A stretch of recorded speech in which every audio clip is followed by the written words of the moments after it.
Seis perguntas fundamentais. Seis perguntas que podem criar realidades. Seis perguntas que podem comprometer a soberania de uma nação. Seis perguntas que podem comprometer a autonomia de uma empresa. Seis perguntas que podem comprometer a sua independência na leitura da realidade.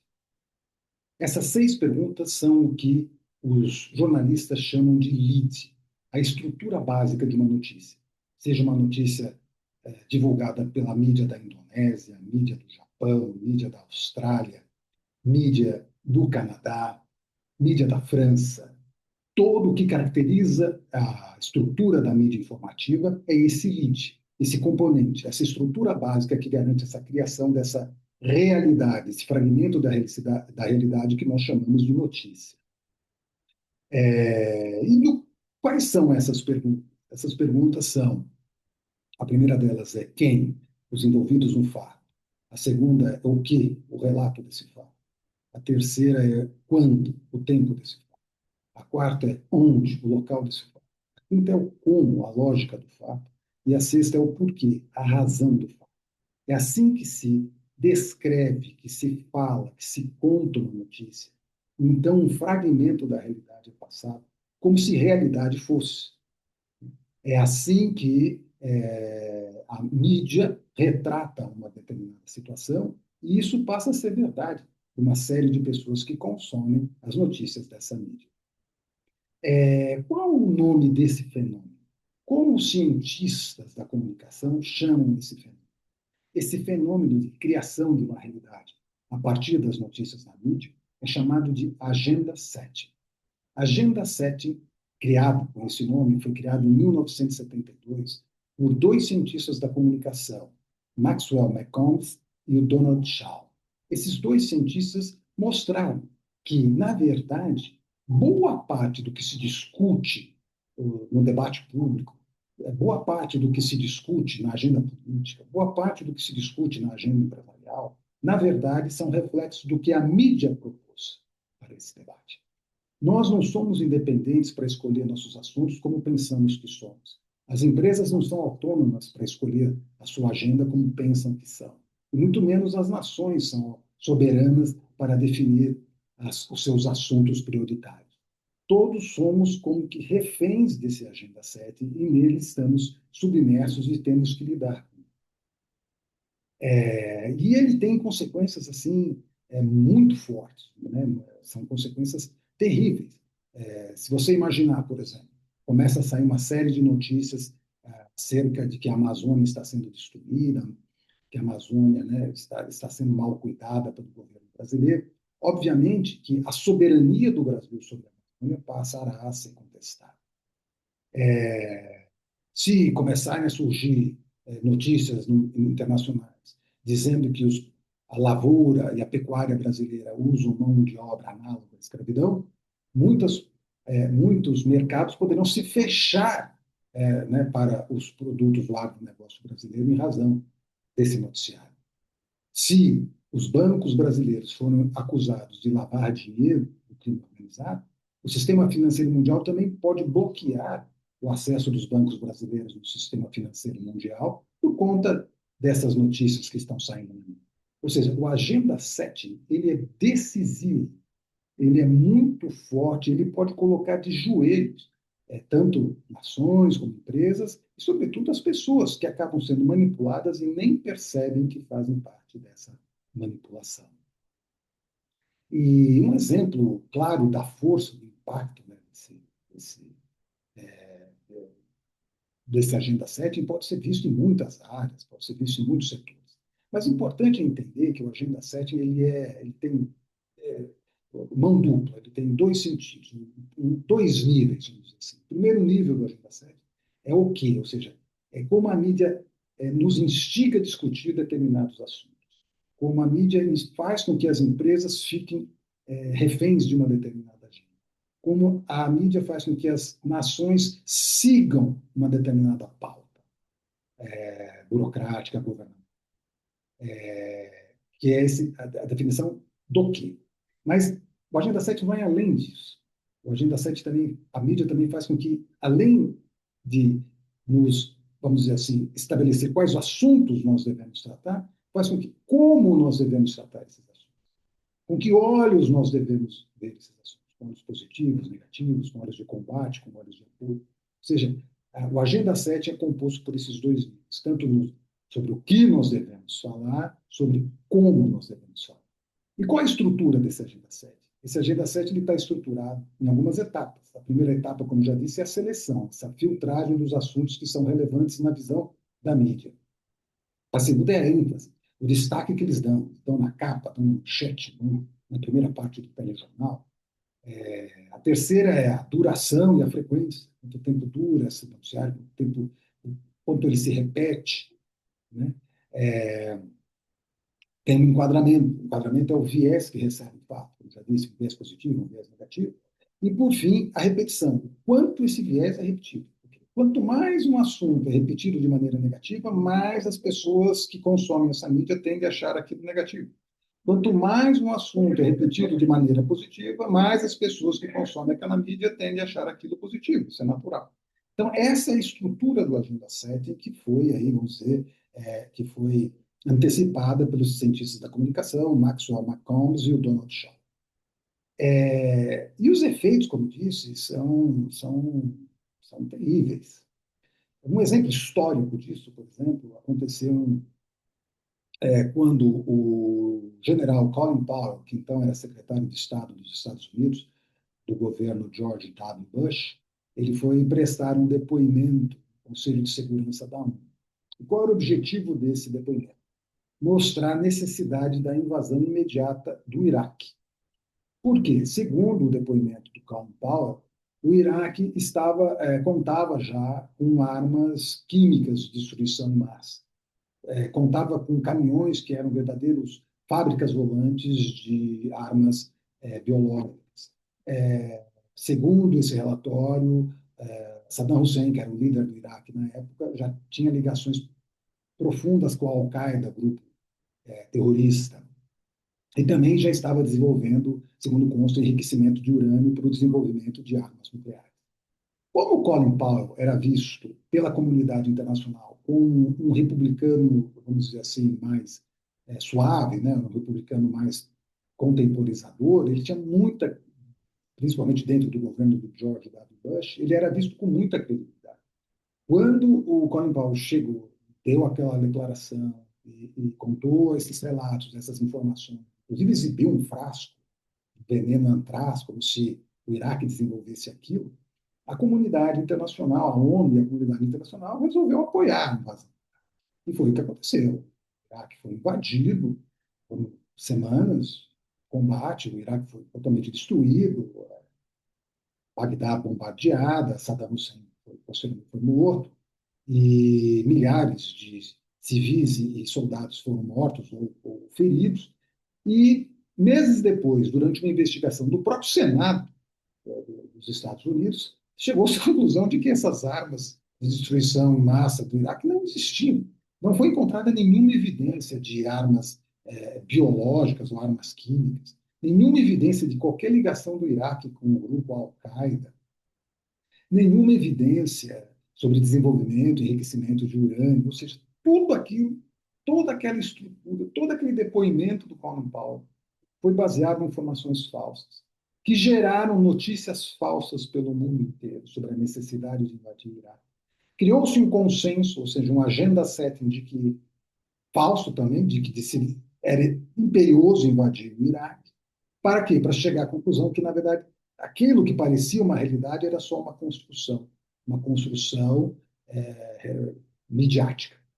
Ou Agenda 7, era uma Agenda 7 absolutamente falsa, que gerou todo esse problema. E teve repercussões terríveis, inclusive repercussões com investigações sobre o governo de George W. Bush. O próprio Colin Powell pediu desculpas, dizendo que aquele depoimento foi uma mancha em sua carreira. Tony Blair, que apoiou o primeiro-ministro então, da Inglaterra, ficou muito mal, teve a sua carreira política totalmente interrompida, e ficou uma mancha também na sua carreira. Então, assim, veja como a Agenda 7 ele é extremamente, determinados ele pode ser extremamente perigoso para uma nação, extremamente perigoso para uma corporação. e para que não dizer extremamente perigosos para nós, pessoas físicas, se não estivermos preparados para enfrentar isso. Nós, agora, recentemente, vimos o que significa a Agenda 7 na questão dos conflitos internacionais. Você tem lá o conflito, você já tinha anos e anos de guerra civil na Síria, no Sudão, no Iêmen. E aí, quando surgiu o conflito na Ucrânia, toda a mídia, dentro da Europa, obviamente, toda a mídia se concentrou nessa questão, começou a exigir, pressionar, fez com que sanções fossem adotadas, foi declarado como o pior conflito da humanidade, e fez com que esses conflitos em zonas periféricas ficassem ainda mais relegados, né, ficassem mais escanteados, mais, né, esquecidos pela mídia e, assim, pela agenda pública. Então, assim, o Agenda 7 ele é fundamental na geopolítica. Ele determina, né, como não só os assuntos que devem ser tratados na geopolítica, mas como esses assuntos devem ser tratados. Então, é por isso que nós temos que tomar assim, uma grande atenção sobre isso. Imagine, por exemplo, uma cidade hipotética que tem três grandes problemas. Um problema de poluição, um problema de trânsito e um problema de corrupção. Se a mídia nessa cidade só tratar de corrupção, passar um mês falando de corrupção, apesar do trânsito e da poluição serem problemas que impactam mais diretamente a população, se criará a percepção de que o problema verdadeiro da cidade é a corrupção. Se concentrará toda a agenda pública na resolução dessa questão. E toda a agenda econômica na resolução dessa questão. Então, perceba como, além da geopolítica, né, a Agenda 7 ele é fundamental na política, e assim nas empresas, e assim na vida das pessoas. Então, a pergunta que nós temos que fazer é como nós podemos criar armaduras comunicativas que nos protejam desse Agenda 7, que nos permitam lidar com esse Agenda 7. E nós temos que partir do pressuposto de que o Agenda 7 não é possível de ser evitado, não é possível de ser driblado, não é possível nem de ser enfrentado. A única saída, né, em relação à Agenda 7 é fazer um espelhamento desse Agenda 7. Um espelhamento por meio de sua leitura crítica e um espelhamento realmente na criação de um outro Agenda 7 que se contrapõe ao primeiro, espelhado. E como isso é feito? Isso é feito usando-se a mesma arma que o Agenda 7 usa, ou seja, as 6 perguntas fundamentais, o lead jornalístico. Para criarmos a nossa armadura comunicativa, nós temos que usar esse lead e espelhar esse lead. Então, por exemplo, enquanto no lead original do Agenda 7, nós, no quem, nos preocupamos com os envolvidos no fato, o quem do Agenda 7 espelhado se preocupa com quem divulga o fato. Afinal de contas, a mídia que divulga o fato tem uma história, tem uma posição, tem um determinado alinhamento econômico, político. E saber quem está divulgando aquele fato nos faz analisar por que aquele fato foi escolhido e por que aquele fato está sendo tratado daquela maneira. O segundo é o quê, né? Ou seja, a ação, o relato da ação do fato. No lead espelhado, nós nos perguntamos, na verdade, a reação. Como é que foi a reação? O que esse fato causou? Porque, sabendo o que ele causou, nós podemos entender os interesses que estavam por detrás dessa divulgação. No como, que é a lógica do fato, né, que no lead original é a lógica do fato, no lead do espelhamento, nós nos perguntamos o enquadramento do fato. Que viés ele recebeu? Positivo, negativo, de combate, de aceitação. E, por fim, o porquê. O porquê, se é no original, no lead original, é a razão do fato. O porquê, na verdade, do lead espelhado, é quem ganha. Porque sabendo quem ganhou com aquele fato, nós sabemos os interesses que também motivaram sua divulgação. Então, perceba que essa leitura crítica, obviamente que isso é uma leitura crítica da mídia, e permite que nós entendamos, né, os bastidores que estão por detrás daquela notícia, da divulgação, daquele acontecimento, daquela informação. E assim nós ficamos precavidos de qualquer tipo de manipulação. Obviamente que isso existe treino, é como um condicionamento físico, nós precisamos ir na academia, treinar sempre, é como uma nutrição, nós precisamos seguir uma determinada dieta. O hábito faz a diferença, nós temos que ter o hábito dessa leitura crítica para que nós possamos criar armaduras comunicativas que nos protejam desse Agenda 7 e da manipulação desse Agenda 7. Afinal de contas, nós temos que ter, vamos dizer assim, independência em nossas agendas. Ou pelo menos tentar uma independência nas nossas. E como que as nações podem se proteger de agendas 7 negativos?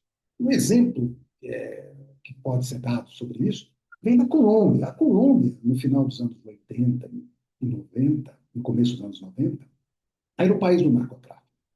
A cara da Colômbia era a cara do Pablo Escobar. Aliás, Pablo Escobar é famoso até hoje, tem séries na TV sobre ele, filmes sobre ele. Pablo Escobar era o gangster número um do mundo. O sujeito aí ficou multimilionário, ele era líder lá dos cartéis de Medellín, de Cali, série de conflitos, sujeito inteligente, ao mesmo tempo muito violento, né? E que acabou, né, se mostrando essa face da Colômbia, essa face, vamos dizer assim, de uma verdadeira guerra civil. Também tinha as Farc, né, terrorista revolucionário, que também estava ligado com o narcotráfico, se sustentava do narcotráfico. Então, a Colômbia, a percepção que se tinha da Colômbia era uma percepção extremamente negativa. E aí isso gerava um círculo vicioso. O PIB diminuía, porque os investimentos caíam, caindo o PIB, caía a arrecadação de impostos, o governo ficava mais fragilizado. Com essa fragilização caíam os empregos, a economia informal do tráfico contratava mais que a formal, e isso parecia levar a Colômbia, vamos dizer assim, a uma decadência sem volta. Mas o que acontece? Acontece um fenômeno assim realmente que transforma essa situação. Desde 1996, a cantora Shakira já era famosa nos meios latinos. Mas a partir dos anos 2000, ela estoura, ela consegue estourar nas paradas, né, dos Estados Unidos. A canção da Shakira atinge o sexto lugar parada do mercado norte-americano e assim do mercado global. Então, de repente, com essa, vamos dizer, com essa ajuda da sorte, o rosto antigo da Colômbia, Pablo Escobar, foi contraposto com o rosto da Shakira, uma cantora que falava inglês fluente, que cantava também em inglês, não só em espanhol, que dançava, que mostrava as qualidades da Colômbia. E, de repente, se viu e se deu espaço para se discutir um outro tipo de Colômbia. Uma Colômbia longe da violência, longe do narcotráfico, uma Colômbia de talentos. E aí o governo aproveitou, lançou campanhas né, para mostrar essa nova faceta da Colômbia, e a própria Shakira desenvolveu trabalhos com ONGs, e ela trabalhou junto com a Unicef, e isso fez com que a Colômbia saísse desse círculo vicioso e começasse a construir um círculo virtuoso a partir daí dos seus encantos, do turismo, da gastronomia, da cultura. Ou seja, para contrapor aquele Agenda 7 do narcotráfico, da violência, a Colômbia criou uma fortaleza baseada no espetáculo, na cultura. Então você tinha antes o espetáculo da violência, com Pablo Escobar, e agora você tinha o espetáculo da dança, do canto com a Shakira, e isso modificou, isso deu uma oportunidade para a Colômbia ter, vamos dizer assim, uma certa soberania sobre a agenda, sobre como era construída a sua imagem na agenda midiática global. E como é que as empresas podem se proteger, né? Podem criar, vamos dizer assim, couraças que as protejam de agendas 7 negativas? Um exemplo também dos anos 90 vem da Microsoft. A Microsoft era a maior empresa, uma das maiores empresas dos Estados Unidos, do mundo na época, como até hoje, e era líder assim, mundial em software. Para você ter uma ideia, 86% dos computadores mundiais em 1998 usavam o software Windows. Então, realmente, era. E, naquele momento também, com o surgimento da internet, a, a, a Microsoft lançou um explorador, o Explorer, para combater o Netscape, que tinha sido pioneiro, e estava sendo acusada de usar práticas, vamos dizer assim, práticas não adequadas de mercado para suprimir a concorrência. E assim a Microsoft começou a ter uma visão muito negativa por parte do público e por parte das autoridades, de ser uma empresa monopolista, de ser uma empresa que estava levando o mercado, cerceando a inovação de mercado, cerceando a baixa de preços. O Bill Gates foi convocado a prestar um depoimento no Senado nos Estados Unidos, ele foi muito mal no depoimento, que piorou a imagem, e a situação também parecia degringolar, parecia que a Microsoft estava condenada a ser dividida, né, ao seu monopólio ser combatido, a ser dividida aí as suas setores, né, as suas áreas de negócio. Mas então aconteceu também um fenômeno incrível. Ao mesmo tempo que isso acontecia, ou seja, que havia uma grande percepção de que a Microsoft era uma empresa monopolista, com práticas inadequadas de mercado, havia também a percepção de que as empresas norte-americanas estavam sofrendo. As empresas automobilísticas, naquela época, nos Estados Unidos, uma Ford, uma GM, já não eram mais as líderes mundiais, estavam perdendo para as empresas japonesas. As empresas de tecido dos Estados Unidos também já, de aço, de siderurgia, já estavam também sendo substituídas por empresas da China, de outros países do mundo. Então, de repente, havia aquela percepção do público norte-americano de que os Estados Unidos estavam ficando para trás, a indústria estava ficando para trás. E, de repente, você tinha uma Microsoft que era uma líder mundial no setor de. Então, se mudou um pouco o discurso, falando assim, como que os políticos estavam, na verdade, querendo tirar a força dos Estados Unidos, a hegemonia em tecnologia dos Estados Unidos no mundo, porque estavam querendo combater a Microsoft, e a Microsoft era uma líder mundial em softwares em todo o planeta. E assim, esse lead, vamos dizer assim, esse agenda 7 negativo do monopólio foi substituído por uma couraça, né? A couraça que protegeu a Microsoft foi uma couraça patriótica, uma couraça do patriotismo norte-americano que protegeu a Microsoft, protegeu Bill Gates e fez com que a Microsoft não fosse dividida, e não só não foi dividida, como já disse, ela até cresceu e hoje está entre as maiores empresas do mundo, continua sendo uma das maiores empresas do mundo, inclusive hoje na liderança aí da inteligência artificial. Então, eu queria, com esses exemplos, mostrar, primeiro, a influência do Agenda 7 na geopolítica mundial, a influência do Agenda 7 na economia, a influência do Agenda 7 na nossa vida pessoal, em como nós pensamos, e como nós podemos, usando essa ferramenta do LEAD, usando o espelhamento desse LEAD, podemos garantir como pessoas a nossa independência, as empresas podem garantir a sua autonomia e as nações podem garantir a sua soberania frente a esse fenômeno do Agenda 7, que, já que não pode ser enfrentado, pode ser espelhado. Muito obrigado.